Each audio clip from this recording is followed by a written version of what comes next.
আজ আমি একটা এমন রেসিপি আপনাদের সাথে শেয়ার করতে চলেছি যেটা নাকি নিরামিষ খাওয়ার দিনে আপনারা যদি বাড়িতে বানিয়ে বাড়ির সবাইকে খাওয়ান, দেখবেন সবাই আঙুল চেটে খাচ্ছে এবং আপনার রান্নার দারুণ তারিফ করছে। এমনকি যারা নিরামিষ খেতে বা সবজি খেতে পছন্দ করেন না, তারাও কিন্তু এটা খুব খুশি হয়েই খাবেন। চলুন তাহলে শেয়ার করা যাক রেসিপিটা। হ্যালো ভিউয়ার্স, কুকিং বাই আবল তাবল থেকে আমি সুদেশনা আপনাদের সকলকে আমাদের চ্যানেলে স্বাগত জানাই। আমাদের আজকের রেসিপি তিল পটল। তিল পটল বানানোর জন্য এখানে আমি 6টা বড় সাইজের পটল নিয়েছি। পটলের দুটো সাইড কেটে নেব এবং এর গায়ের খোসাটা ছাড়িয়ে নেব। তবে একেবারে কিন্তু খোসাটা ছাড়িয়ে ফেলবেন না, একটু চেঁচে ফেলে দিতে হবে হালকা করে। আমার পরিচিত এরম অনেক মানুষই আছেন যারা নাকি পটলের নাম শুনলেই মুখ কুঁচকান। পটল তাদের খুব বিরক্তির একটা খাবার, কিন্তু সেই পটলও যে এত সুস্বাদু হয়, রান্নাটা যে এত ভালো খেতে লাগে, এটা সত্যি বানিয়ে না খেলে বোঝা যাবে না। পটলগুলো মাঝখান থেকে একটু চিড়ে নিচ্ছি, তবে একেবারে কিন্তু চিড়ে দুভাগ করে ফেলবেন না। এর আগে আমরা পটল চিংড়ির দোরমা একটা দারুণ ভালো রেসিপি অলরেডি কিন্তু শেয়ার করেছি, আপনারা চাইলে কিন্তু সেই ভিডিওটা দেখতে পারেন। পটলের খোসা ছাড়ানো হয়ে গেছে, এবার এর ওপর নুন আর হলুদ গুঁড়ো দিয়ে দিচ্ছি। তিল পটলের এই রেসিপিটা কিন্তু অনেক পুরনো দিনের। এই ধরনের রেসিপিগুলো কিন্তু আজকাল হারিয়ে যেতে বসেছে। মানুষের রোজকার জীবনের ব্যস্ততা, খাওয়া দাওয়ার অভ্যাসে পরিবর্তন, এই সব কিছুর মধ্যে এই ধরনের রেসিপি বাঁচিয়ে রাখার দায়িত্ব কিন্তু আমাদেরই। যাই হোক, অনেক গল্প করে ফেললাম। পটলগুলোর গায়ে নুন আর হলুদ খুব ভালো করে মাখিয়ে নিচ্ছি। তিল পটল বানানোর বাকি উপকরণগুলো হলো সাদা তিল, মগজ মানে তরমুজের দানা, সর্ষের তেল, হলুদ গুঁড়ো, টক দই, ফোড়নের জন্য কালো জিরে, শুকনো লঙ্কা, কাঁচা লঙ্কা।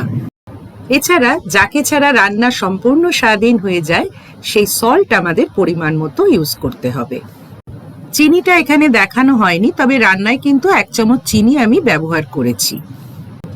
এবার একটা পেস্ট বানাবো। তার জন্য 3 টেবিল চামচ সাদা তিল, 2 টেবিল চামচ মগজ বা তরমুজের দানা, 2টো চেরা কাঁচা লঙ্কা, পরিমাণ মতো সল্ট, খুব সামান্য একটু হলুদ গুঁড়ো, 1/4 কাপ টক দই আর 2 চামচ জল অ্যাড করলাম।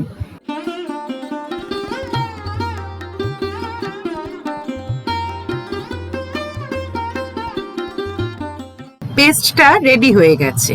পেস্টটা একদম মিহি না হলেও কিন্তু চলবে। এবার গ্যাস অন করে একটা কড়াইতে বেশ কিছুটা সর্ষের তেল দিলাম। তেলটা গরম হয়ে গেছে, পটলগুলো এবার ভেজে নিচ্ছি। পটলের খোসাগুলো যদি আমি পুরো ছাড়িয়ে নিতাম, তাহলে কি হতো, ভাজলে পরে পটলগুলো নরম হয়ে যেত। কিন্তু যেহেতু পটলগুলোর গা আমি চেঁচে নিয়েছি, ভাজার পরে দেখবেন ওরকম নরম কিন্তু পটলগুলো হয়ে যাবে না। পটলগুলো ভাজতে ভাজতেই বলি, আমাদের ভিডিও দেখে আপনাদের ভালো লাগলে প্লিজ লাইক, কমেন্ট ও শেয়ার করবেন। আর যারা এখনো আমাদের চ্যানেল সাবস্ক্রাইব করেননি, তারা প্লিজ সাবস্ক্রাইব করবেন। আর পাশে থাকা বেল বাটনটা কিন্তু অবশ্যই প্রেস করবেন, যাতে যে কোনো নতুন ভিডিওর নোটিফিকেশন সবার আগে আপনার কাছে পৌঁছে যায়। পটলগুলো ভাজা হয়ে গেছে, এবার এগুলো আমি কড়াই থেকে তুলে নিচ্ছি। পটল ভাজার পর যে তেলটা রইল, তার মধ্যে একটা চেরা কাঁচা লঙ্কা, একটা চেরা শুকনো লঙ্কা আর হাফ টিস্পুন কালো জিরে ফোড়ন দিলাম। তেলের মধ্যে এগুলো নাড়াচাড়া করার পর যখন একটা সুন্দর গন্ধ বেরোলো, তখন তৈরি করে রাখা পেস্টটা অ্যাড করে দিলাম।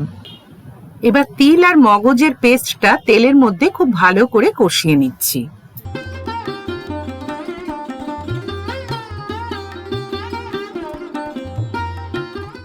পেস্টটা কিছুক্ষণ কষানোর পর বাটি ধোয়া জলটা দিয়ে দিলাম।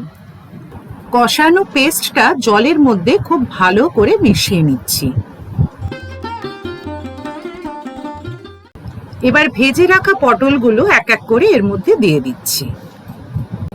পটলটা আড়াআড়ি ভাবে কিছুটা করে চিড়ে দেওয়ার ফলে কি হবে, গ্রেভিটাও পটলের মধ্যে ঢুকবে, আর পটলটা যখন মুখে পড়বে তখন পুরোটাই খেতে খুব ভালো লাগবে।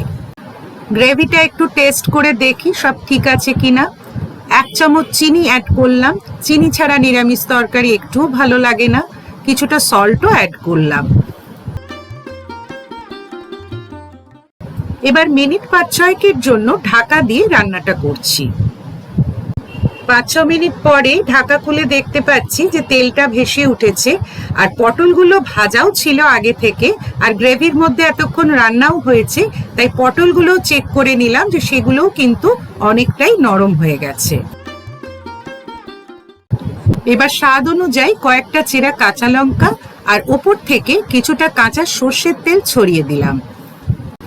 তিল মগজ বাটা দিয়ে পটলের এই রান্নাটায় কাঁচা সর্ষের তেলটা কিন্তু এর টেস্টটা আরো এনহ্যান্স করে।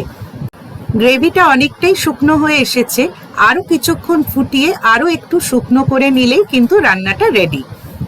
যে কোনো নিরামিষ খাবার দিনে দুপুরে গরম ভাতের সাথে পরিবেশন করুন তিল পটল, দেখবেন সবাই আঙুল চেটে খাচ্ছে। আজ তবে এই পর্যন্ত, সবাই খুব ভালো থাকবেন। Thank you.